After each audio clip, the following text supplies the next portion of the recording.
Hello दोस्तों, स्वागत है आप सभी का आपके अपने YouTube channel CDP queen Himanshi ma'am पर। तो जैसा कि आप लोगों को पता है कि हम लोग इस क्लास में आपके CTT एग्ज़ाम में पूछे गए EVS के क्वेश्चंस करते हैं। तो चलिए देरी ना करते हुए क्लास को शुरू करते हैं और देखते हैं आज का पहला क्वेश्चन। तो हमारा पहला क्वेश्चन है, त्रिवेंद्रम और गांधीधाम के बीच की दूरी 2268 किलोमीटर है। यदि कोई रेलगाड़ी इस दूरी को 42 घंटे में तय कर लेती है तो इन दोनों शहरों के रेलवे स्टेशन के बीच रेलगाड़ी की औसत चाल मीटर प्रति सेकंड में थी।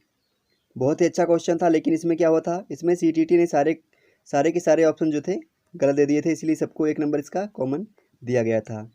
तो ये सारे जितने भी यहाँ पे आपको ऑप्शन दिखाई दे रहे हैं, सारे ऑप्शन क्या हैं, सारे ऑप्शन गलत हैं।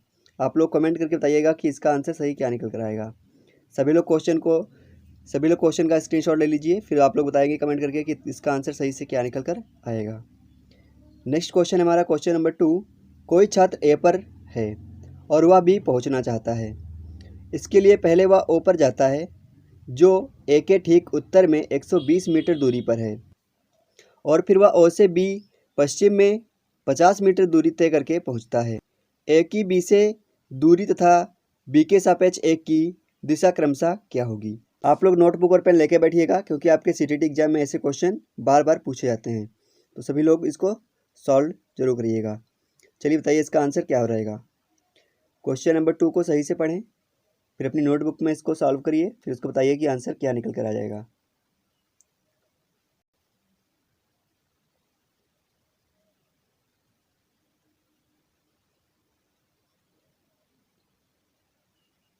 तो क्वेश्चन नंबर 2 का आंसर नंबर 2 जिसने भी लगाया उसका बिल्कुल सही हो रहेगा, 130 मीटर दक्षिण पूर्व। नेक्स्ट हमारा क्वेश्चन है क्वेश्चन नंबर 3। स्लॉथ के विषय में निम्नलिखित में से सही कथन चुनिए। पहला ऑप्शन है हमारा, स्लॉथ भालू जैसे दिखते हैं और दिन के लगभग 22 घंटे वृक्ष की शाखाओं पर उल्टे सिरे लटकाकर सोते हैं। सेकेंड ऑप्शन है हमारा, स्लॉथ चिंपैंजी जैसे दिखते हैं और दिन के लगभग 17 घंटे वृक्ष की शाखा पर उल्टे लटक कर सोते हैं। जबकि तीसरा ऑप्शन है हमारा, स्लॉथ चिंपैंजी जैसे दिखते हैं और दिन के लगभग 22 घंटे वृक्ष की शाखाओं पर उल्टे लटक कर सोते हैं। और चौथा ऑप्शन है हमारा, स्लॉथ भालू जैसे दिखते हैं और दिन के लगभग 17 घंटे वृक्ष की शाखाओं पर उल्टे लटक कर सोते हैं। चलिए क्वेश्चन नंबर 3 का आंसर दीजिए, क्या सही हो रहेगा। क्वेश्चन नंबर 3 का आंसर नंबर 4 जिसने भी लगाया उसका बिल्कुल सही हो रहेगा। स्लॉथ जो होता है भालू जैसा दिखता है और दिन के लगभग 17 घंटे वृक्ष की शाखाओं पर उल्टे लटक कर सोता है। नेक्स्ट क्वेश्चन है हमारा क्वेश्चन नंबर 4। जब किसी एक कपड़े पर दूध को उड़ेलते हैं, मलाई उस पर ही रह जाती है। पृथक्करण की यह प्रक्रिया है। जब किसी एक कपड़े पर हम लोग दूध को उड़ेलते हैं तो मलाई उस कपड़े पर रह जाती है। पृथक्करण की यह प्रक्रिया क्या कहलाती है, आप लोगों को बताना है।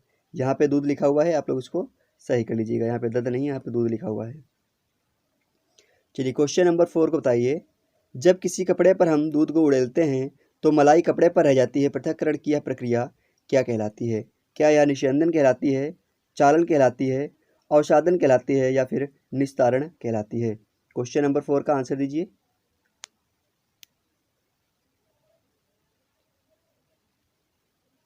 क्या कहलाती है यह प्रक्रिया, निस्यंदन कहलाती है, कहलाती है यह प्रक्रिया। नेक्स्ट क्वेश्चन है हमारा क्वेश्चन नंबर 5। कक्षा 5 की पाठ्य पुस्तक में दिए गए गोलकोंडा किले के मानचित्र में 1 सेंटीमीटर जमीन पर 110 मीटर की दूरी को दर्शाता है। इस मानचित्र में फतेह दरवाजा से जमाली दरवाजे की दूरी 10.7 सेंटीमीटर है। जमीन पर इन दोनों दरवाजे के बीच की कम से कम दूरी क्या होगी। चलिए क्वेश्चन नंबर 5 को आप लोग सही से एक बार पढ़ लीजिए, फिर इसके आंसर बताइए क्या निकल कर आ जाएगा। बहुत ही बढ़िया क्वेश्चन है, सभी लोग नोटबुक और पेन जरूर लेके बैठिएगा, क्योंकि आपके CTT एग्जाम में इस प्रकार के क्वेश्चन हमेशा पूछे जाते हैं। अगर आप लोग यहाँ पे इन क्वेश्चन को कर लेंगे तो आप लोग अपने पेपर में भी इनको सही तरीके से कर पाएंगे। सभी लोग प्रैक्टिस करते चलिए आपके आने वाले एग्जाम के लिए। क्वेश्चन नंबर 5 को सही से सॉल्व करिए, फिर बताइए इसका आंसर क्या निकल कर आ जाएगा।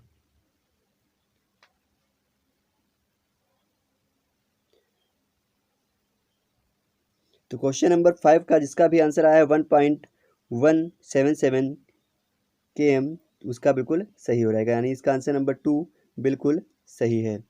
नेक्स्ट क्वेश्चन है हमारा क्वेश्चन नंबर 6। 3 राज्यों का वह समूह जिनके किसी किनारे पर बंगाल की खाड़ी है, कौन सा है? चलिए बताइए, इनमें से वह 3 राज्यों का कौन सा समूह है जिनकी किसी किनारे पर बंगाल की खाड़ी पड़ती है? बहुत ही बढ़िया क्वेश्चन। अगर आप लोगों को मैप आता है तो आप लोग ये क्वेश्चन चुटकियों में सॉल्व कर देंगे। क्वेश्चन नंबर 6 का आंसर बताइए क्या सही हो जाएगा।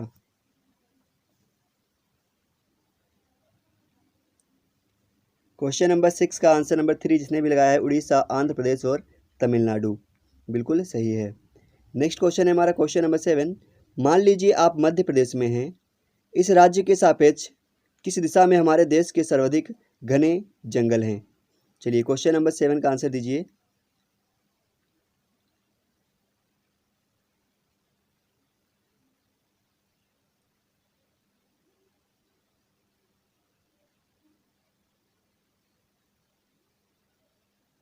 तो क्वेश्चन नंबर 7 का आंसर नंबर 2 जिसने भी लगाया है उत्तर पूर्व, उसका बिल्कुल सही हो जाता है और उसका 1 नंबर पक्का हो जाता है। नेक्स्ट हमारा है क्वेश्चन नंबर 8। माउंट एवरेस्ट की चोटी की ऊंचाई क्या है? चलिए बताइए, जो माउंट एवरेस्ट है उसके चोटी की ऊंचाई क्या है? क्वेश्चन नंबर 8 का आंसर दीजिए। एनसीईआरटी के हिसाब से आपको बताना है, अपने मन से नहीं बताना है। जो एनसीईआरटी में दिया गया है वही मान्य होता है आपके सीटीटी एग्जाम में, तो आप लोगों को एनसीईआरटी के हिसाब से ही बताना है जो एनसीईआरटी की बुक में लिखा हुआ है। क्वेश्चन नंबर 8 का आंसर नंबर 2 जिसने भी लगाया है उसका बिल्कुल सही हो जाएगा। 8850 मीटर, यही एनसीईआरटी की बुक में आपके लिखी हुई है, तो इसी को आप लोग यहाँ पे टिक करेंगे, अपने मन से नहीं कर देंगे कोई भी। ठीक है। नेक्स्ट हमारा है क्वेश्चन नंबर 9। टूटता तारा होता है कोई? धूमकेतु होता है, तारा होता है, उल्का होता है या फिर क्षुद्र ग्रह होता है? टूटता हुआ जो तारा होता है वह क्या होता है? चलिए बताइए। क्वेश्चन नंबर 9 का आंसर दीजिए। बहुत ही सिंपल सा क्वेश्चन था, क्या हो जाएगा? उल्का होता है टूटता हुआ तारा। नेक्स्ट क्वेश्चन है क्वेश्चन नंबर 10। खेजड़ी वृक्ष के बारे में लिखा हुआ है। लिखा गया है खेजड़ी वृक्ष के बारे में नीचे दिए गए कथनों पर विचार कीजिए। अब पहला कथन लिखा हुआ है, यह वृक्ष मुख्यतः रेगिस्तान क्षेत्रों में पाया जाता है। दूसरे में लिखा हुआ है, इसे उगने के लिए अधिक जल की आवश्यकता नहीं होती है। तीसरे में लिखा हुआ है, यह वृक्ष अपने तने से जल संचित करता है जिसका उपयोग आवश्यकता पड़ने पर किया जाता है। और चौथे में लिखा हुआ है, इस वृक्ष की छाल का उपयोग दवाई बनाने में होता है तथा इसकी लकड़ी पर कीट का प्रभाव नहीं पड़ता है। और पाँचवें में लिखा हुआ है, इस वृक्ष में बहुत कम पत्तियां होती हैं। इसमें सही कथन चुनिए। चलिए क्वेश्चन नंबर 10 का आंसर दीजिए। खेजड़ी वृक्ष के बारे में इनमें से कौन कौन से कथन सही हैं? आप लोग यहाँ पर देख लीजिए, इनमें से कोई 3 ही कथन जो होंगे वो सही होंगे, क्योंकि यहाँ पर हर ऑप्शन में 3-3 ही कथन दिए गए हैं। चलिए क्वेश्चन नंबर 10 का आंसर बताइए क्या सही हो रहेगा।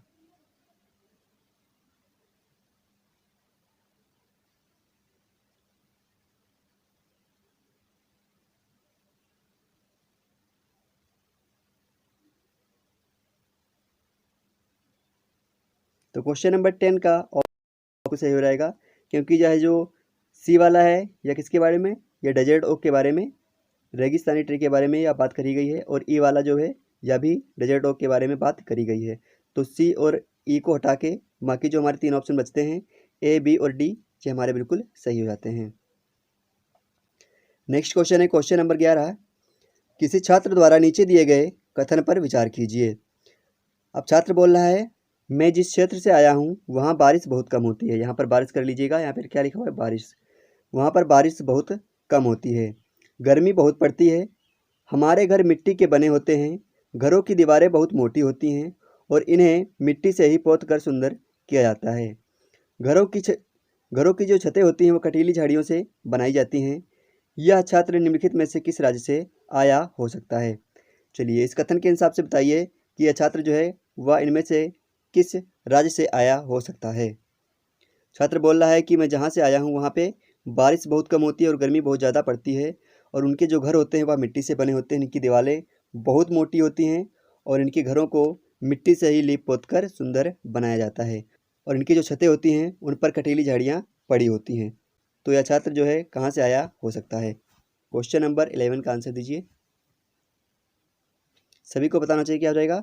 राजस्थान। इसका सही आंसर क्या हो जाएगा? राजस्थान। नेक्स्ट क्वेश्चन है हमारा क्वेश्चन नंबर 12 है, किसी सभा में अपना परिचय देते समय किसी छात्र के कथन पर विचार कीजिए। अब छात्र फिर से बोल रहा है मैं जिस जगह से आया हूँ वहाँ के अधिकतर लोग सरसों के तेल में बनी या पकी हुई मछली खाना पसंद करते हैं। यह छात्र किस जगह से आया हो सकता है? क्या वह गोवा हो सकता है, केरल हो सकता है, कश्मीर हो सकता है या फिर मिजोरम हो सकता है? चलिए बताइए। छात्र बोल रहा है मैं जिस जगह से आया हूँ वहाँ के अधिकतर लोग सरसों के तेल में पकी हुई मछली खाना पसंद करते हैं। चलिए बताइए यह छात्र किस राज्य का हो सकता है? तो इसका आंसर नंबर 3 बिल्कुल सही हो जाएगा, कश्मीर। अगर यहाँ पे लिखा होता कि नारियल के तेल में बनी हुई मछली खाना पसंद करते हैं तो गोवा हो जाता। अगर यहाँ पे लिखा है सरसों के तेल में तो यहाँ पे कश्मीर हो जाएगा। नेक्स्ट क्वेश्चन है हमारा क्वेश्चन नंबर 13 है, निम्नलिखित में से सही कथन चुनिए। पहला कथन लिखा हुआ है कोई वयस्क हाथी एक दिन में 2 क्विंटल से भी अधिक पत्ते और झाड़ियाँ खा सकता है। दूसरे में लिखा हुआ है अत्यधिक भार होने के कारण अधिकांश हाथी बहुत अधिक आराम करना पसंद करते हैं। तीसरे में लिखा हुआ यहाँ तक कि 3 महीने की आयु के हाथी के बच्चे का भार सामान्यतः 200 केजी या फिर 2 क्विंटल तक होता है। जबकि चौथे में लिखा हुआ है अधिकांश हाथी औसतन एक दिन में 9 से 10 घंटे सोते हैं। अब इसमें आप लोगों को सही कथन छांटना है।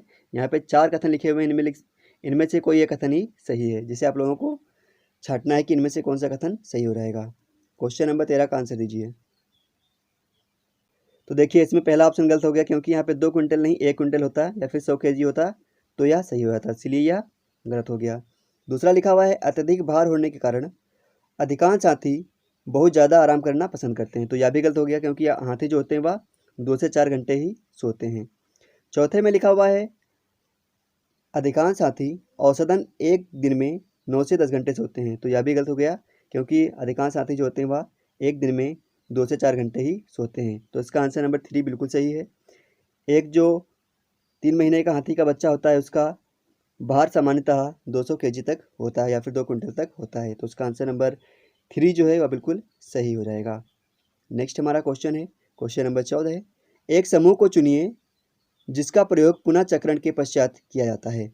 चलिए क्वेश्चन नंबर 14 को पढ़ लीजिए, फिर यहाँ पे आपके सामने 4 विकल्प लिखे हुए हैं। चलिए बताइए इनमें से कौन सा विकल्प सही हो रहेगा। इनमें से एक समूह को चूज कीजिए जो पुनः चक्रण के पश्चात किया जाता है।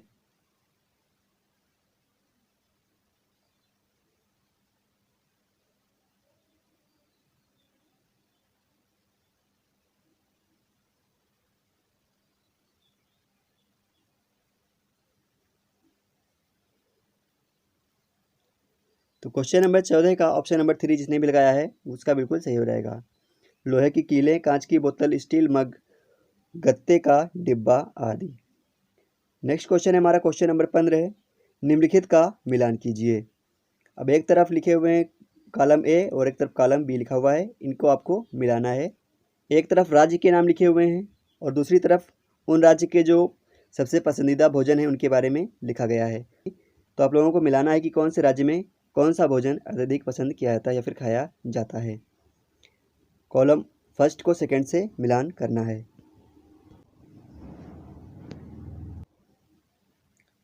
तो चलिए देखते हैं छोले भटूरे जो होते हैं वो कहाँ पसंद होते हैं। छोले भटूरे अधिकतर पंजाब के लोगों को खाना पसंद होता है। नारियल डली करी के साथ उबला टेपियोका केरल के लोग खाना पसंद करते हैं, सामने लिखा हुआ है। सरसों के तेल में बनी या पकी हुई मछली अभी हम लोगों ने बात करी, कश्मीर के लोग खाना पसंद करते हैं। नारियल के तेल में बनी पकी मछली कहाँ हो जाएगा, गोवा में खाना पसंद करते हैं, अभी हम लोगों ने बात करी थी। तो इस प्रकार से हो गया पहले का ई, दूसरे का बी, तीसरे का डी और पाँचवें का ए। इसका आंसर नंबर 4 बिल्कुल सही था। तो आज की क्लास के ये कुल 15 क्वेश्चन हो चुके हैं। इसके आगे के क्वेश्चन हम लोग अगली क्लास में बात करेंगे। तो अगर आप लोगों के 15 में से कम 11-12 क्वेश्चन सही हुए हैं तो आप लोग हमें कमेंट करके जरूर बताइएगा कि आपके 11-12 क्वेश्चन सही, और आज की क्लास आप लोगों को कैसे लगी यह भी आप कमेंट करके बताएंगे। अगर अभी तक आप लोगों ने मास्टर्स अड्डा ऐप को डाउनलोड नहीं किया है तो आप लोग मास्टर्स अड्डा ऐप को डाउनलोड कर लीजिए, क्योंकि मास्टर्स अड्डा ऐप पर आप लोगों को यूट्यूब पर होने वाली क्लास की PDF, प्रीवियस ईयर के सारे क्वेश्चन पेपर आंसर की के साथ में हिमांशी मैम के सारे नोट्स हिंदी और इंग्लिश मीडियम में, NCERT की क्लास 3 से लेकर 8 तक की सारी किताबें हिंदी और इंग्लिश मीडियम में देखने को बिल्कुल फ्री में मिल जाएंगी। तो जल्दी जाइए और डाउनलोड कीजिए मास्टर्स अड्डा द लर्निंग ऐप। मिलते हैं आप लोगों को नेक्स्ट वीडियो में, तब तक के लिए जय हिंद जय भारत।